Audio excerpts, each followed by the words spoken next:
First contact and desperate measures. The message arrived at Earth Central Command during the third rotation of the night cycle. Commander Elena Rice was reviewing security protocols for the outer colonies when the transmission flickered onto her screen, bypassing standard communication channels. The message was heavily distorted, fragments of an alien language interspersed with mathematical equations that served as a universal translator. "This is High Sentinel Vexlar of Axiom Prime," the message began, the alien voice rendered in stilted, synthetic English. "Our civilization faces extinction. The swarm approaches. We have observed your species. You understand survival on hostile worlds. The Galactic Council ignores our plight. Will humans help where others will not?"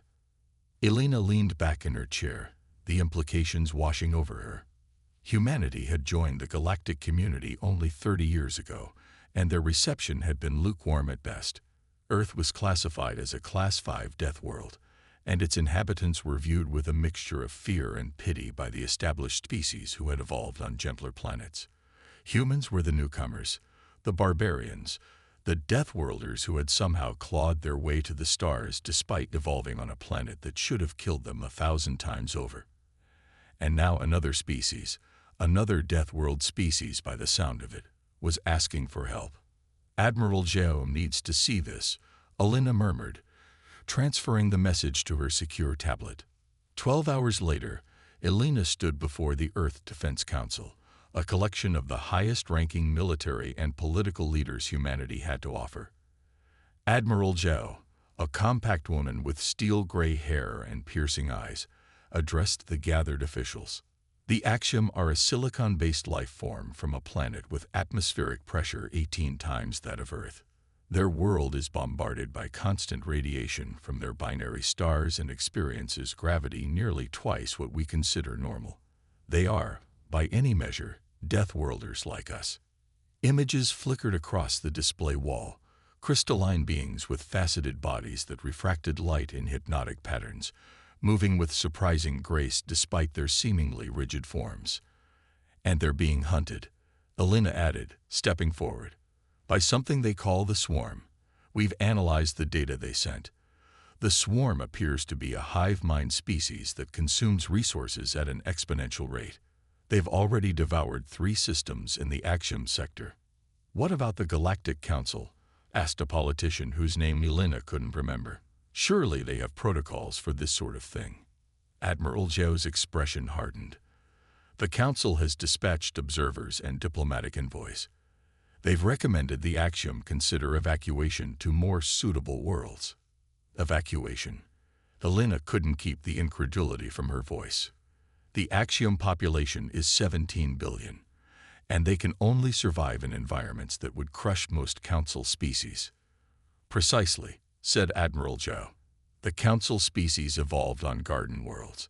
They don't understand what it means to fight for survival every day. We do. The Axiom do. And now the Axiom are asking for our help specifically." The debate raged for hours. Earth's position in galactic politics was precarious at best. They were tolerated rather than welcomed by the established powers.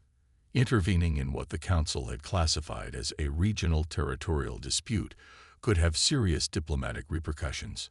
But in the end, the decision was unanimous. "Send the Harbinger," ordered President Chen, her voice cutting through the chamber like a knife. "And may God have mercy on us all if the Council discovers what it really is." The Earth Fleet Ship Harbinger was officially designated as a scientific research vessel.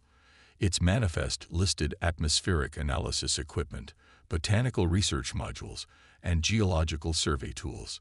Its mission, according to the documentation filed with the Galactic Council, was to study extreme environments to improve Earth's own ecological restoration projects. This was, of course, a lie. The Harbinger was the most advanced warship humanity had ever constructed, built in secret using technology reverse-engineered from a dozen different alien civilizations. Its weapons systems could crack a planet's crust.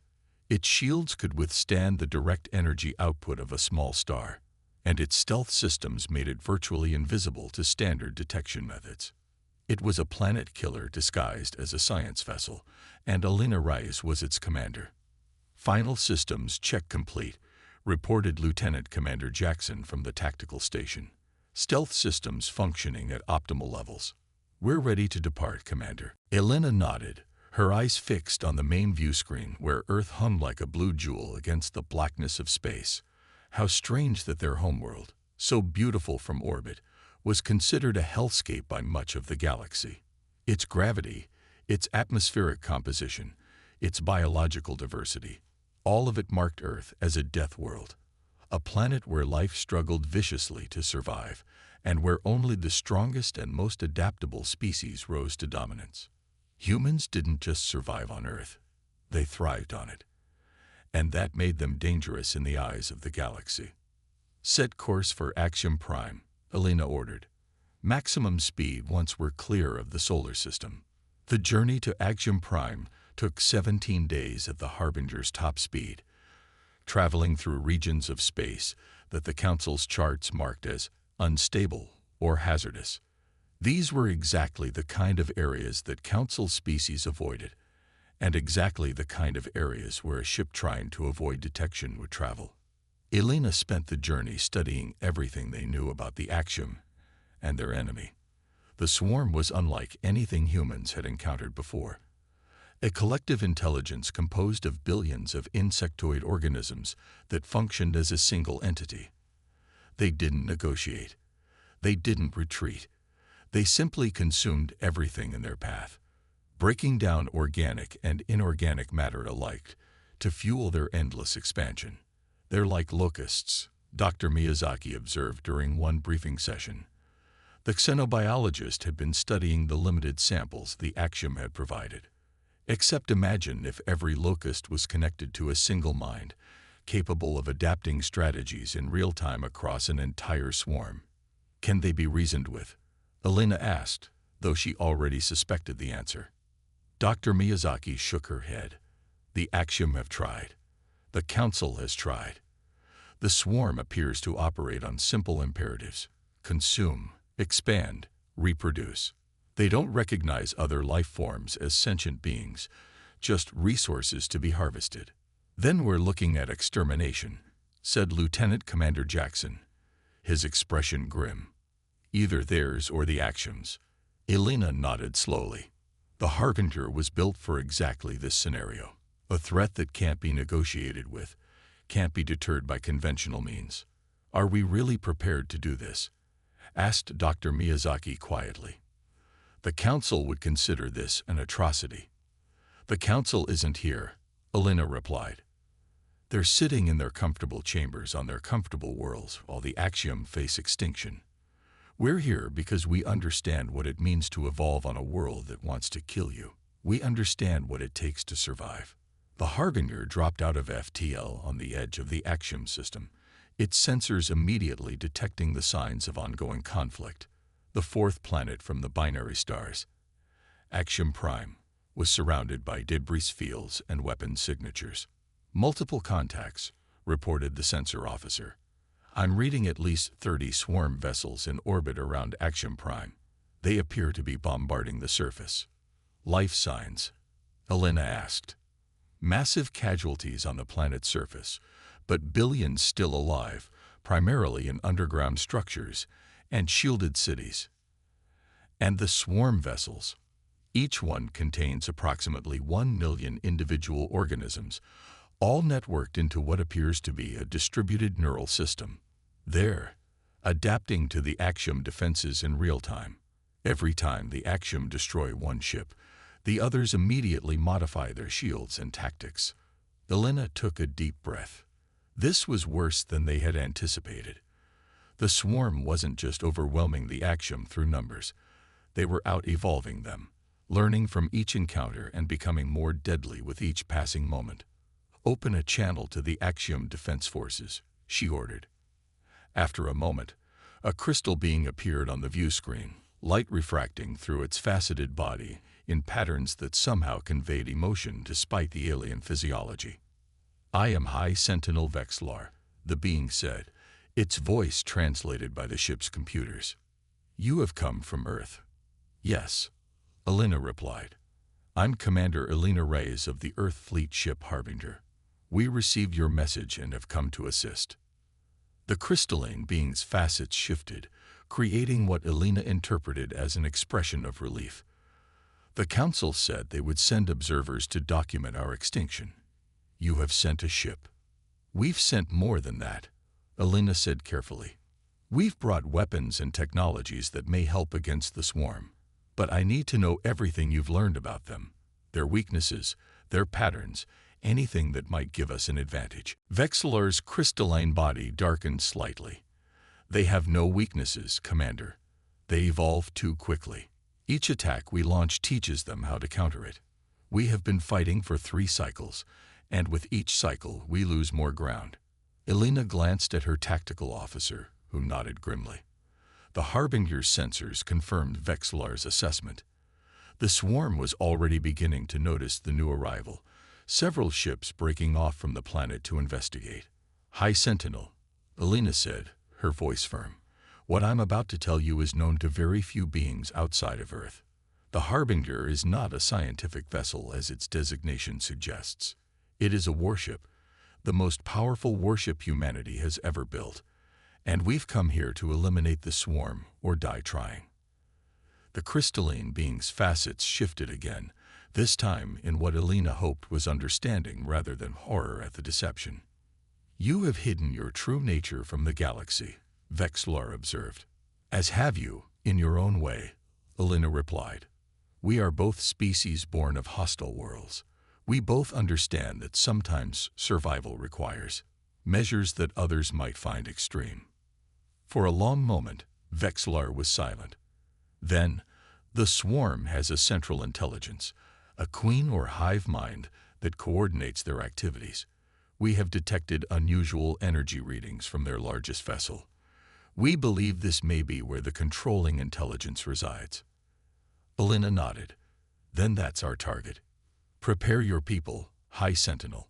What happens next will decide the fate of both our species.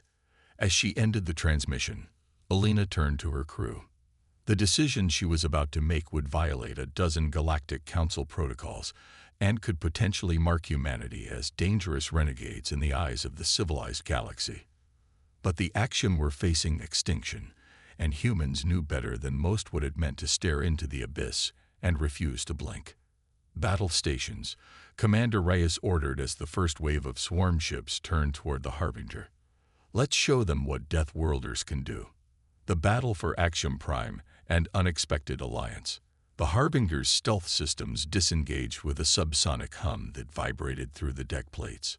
On the main view screen, Elena watched as 3 swarm vessels altered course, accelerating toward them with predatory intent. They resembled enormous, chitinous insects, their hulls organic rather than manufactured, bristling with weaponry that looked more like evolved appendages than engineered systems. They've detected us, Lieutenant Commander Jackson reported from Tactical. Scanning us now. Their weapon systems are powering up. Elena nodded, her expression calm despite the tension coursing through her body. Let them come a little closer. I want their full attention. The bridge crew worked with the disciplined precision that came from endless drills and simulations. Earth's military had been preparing for this kind of scenario since humanity first ventured beyond their solar system and discovered they were considered evolutionary oddities, creatures from a world too harsh for civilized species to comprehend. Swarm vessels entering optimal weapons range, Jackson announced. Deploy Thanatos arrays, Elena ordered. Full spectrum. Along the Harbinger's hull, panels slid open to reveal weapons unlike anything the Galactic Council had approved for use. The Thanatos arrays were Earth's darkest secret, quantum-entangled particles that could disrupt the very fabric of matter at the subatomic level. The weapons had been banned by every major galactic treaty, which was precisely why humanity had developed them in secret. Thanatos arrays online, Jackson confirmed. Targeting the lead swarm vessels. Fire. There was no beam, no projectile, no visible energy discharge. Instead, space itself seemed to ripple between the Harbinger and the approaching swarm ships. Where the distortion touched the organic hulls, matter simply came apart. Not exploding, not burning, just dissolving into constituent particles as the quantum bonds holding atoms together were systematically severed. Within seconds, the three massive swarm vessels had disintegrated into clouds of rapidly dispersing particles. Target the next wave, Alina ordered without hesitation, and open a channel to High Sentinel Vexlar. The crystalline being appeared on screen, facets shifting in what Alina now recognized as shock. Commander, how? Your weapons are not recognized by the Galactic Council. Alina finished for him. For good reason. But the swarm leaves us no choice. We need to coordinate our attack. Can your forces create a diversion to draw attention away from the Harbinger? We need to get closer to that command ship. Vexlar's crystalline form pulsed with internal light. We have watched 3 enemy vessels simply cease to exist. Perhaps we should be the diversion for you. The Thanatos arrays have limited charges, Alina explained, omitting that using them violated at least 7 interstellar treaties. We need to save them for the main target. Your forces know this system better than we do. We need your help to navigate through the battlefield. After a moment's hesitation, Vexlar nodded, a gesture the alien had clearly adopted for communicating with humans. We will deploy our remaining fleet to engage their forward elements. This should create an opening in their defensive pattern. Thank you, High Sentinel. We won't waste the opportunity. As the transmission ended, Alina turned to her navigation officer. Lieutenant Chen, plot a course through whatever gap the Axiom create. Maximum thrust once they engage. Aye, Commander. For the next 20 minutes, the bridge was silent except for status reports and tactical updates. On the main screen, they watched as the Axiom fleet, smaller than the swarm forces, but fighting with the desperation of a species facing extinction, launched a coordinated attack against the enemy's front line. The Axiom ships were beautiful in their own alien way, crystalline structures that reflected the light of their binary stars as they moved in formations too complex for human strategies. Their weapons fired beams that seemed to bend and refract through their targets, creating cascading damage patterns unlike anything in Earth's arsenal. But despite their technological sophistication, the Axiom were losing. For every swarm vessel they destroyed, 2 more took its place, each seemingly adapted to resist whatever had destroyed their predecessors. The Axiom have created a temporary breach in the enemy formation, Lieutenant Chen reported. 30-second window at most. Take us through, Alina ordered. Full military thrust. The Harbinger surged forward, its advanced engines propelling it toward the gap at speeds that would have torn apart less robust vessels. As they passed through the swarm formation, Alina caught glimpses of the battle raging around Axiom Prime, orbital defense platforms being overrun, cities under bombardment, the planet's crystalline surface cracking under the assault. Multiple swarm vessels altering course to intercept, Jackson warned. They've identified us as the primary threat. Deploy countermeasures, Alina ordered. Standard weapons only. Save the Thanatos for the command ship. The Harbinger's conventional weapons, which were still advanced by Galactic Council standards, engaged the pursuing swarm vessels. Plasma torpedoes and graviton beams lashed out, tearing through organic hulls and sending fragments spinning into the void. But the swarm adapted quickly. Each successive wave approached with modified defenses, forcing the Harbinger to continually adjust its attack patterns. This confirms Dr. Miyazaki's hypothesis, Alina observed grimly. They're sharing tactical data through some kind of quantum entanglement. Every encounter makes them stronger. Commander, called the sensor officer, I'm detecting massive energy readings from the central swarm vessel. It's different from the others, more complex. On the view screen, Alina could now see their target, a swarm ship nearly 3 times the size of the others, its organic hull pulsing with bioluminescent patterns that seemed to ripple across its surface in synchronized waves. That's it, she said.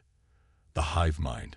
Lieutenant Jackson, prepare all remaining Thanatos charges.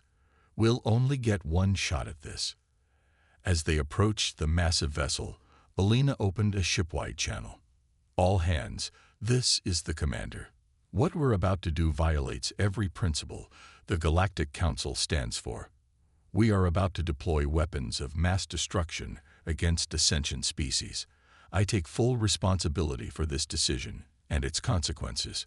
She paused, then continued. But we all saw what the swarm did to those worlds. We all know what they'll do to Earth if they ever reach human space. Sometimes survival requires terrible choices. That's something Deathworlders understand better than anyone. Closing the channel, Alina nodded to Jackson. Bring us into optimal range and fire on my command. The Harbinger shuddered as several swarm energy discharges struck its shields.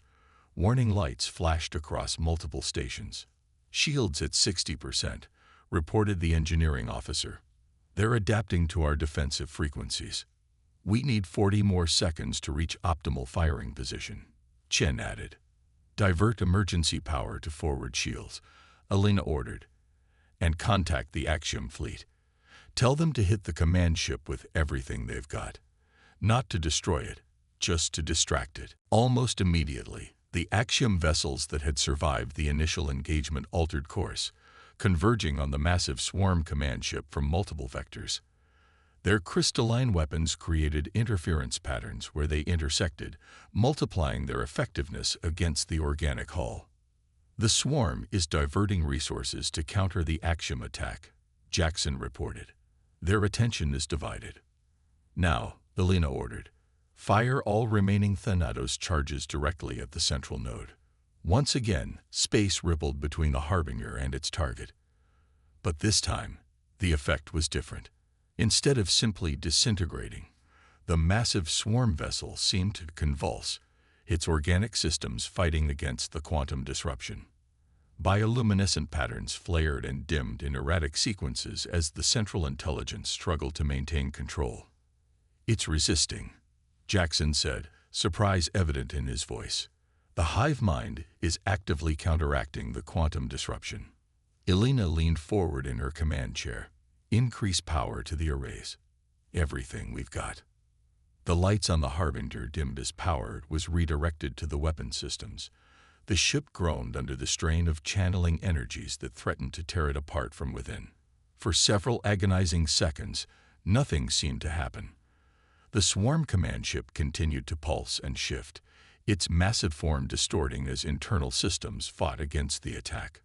Then, abruptly, the resistance ceased. The bioluminescent patterns flickered once, twice, and went dark. Across the battlefield, every swarm vessel simultaneously lost power, drifting lifelessly in the void. The hive mind is neutralized, Jackson reported, his voice barely above a whisper. All swarm neural activity ceasing across the system. The bridge was silent as the implications sank in.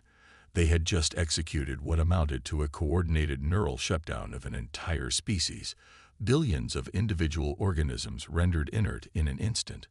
Open a channel to High Sentinel Vexlar, Alina said finally.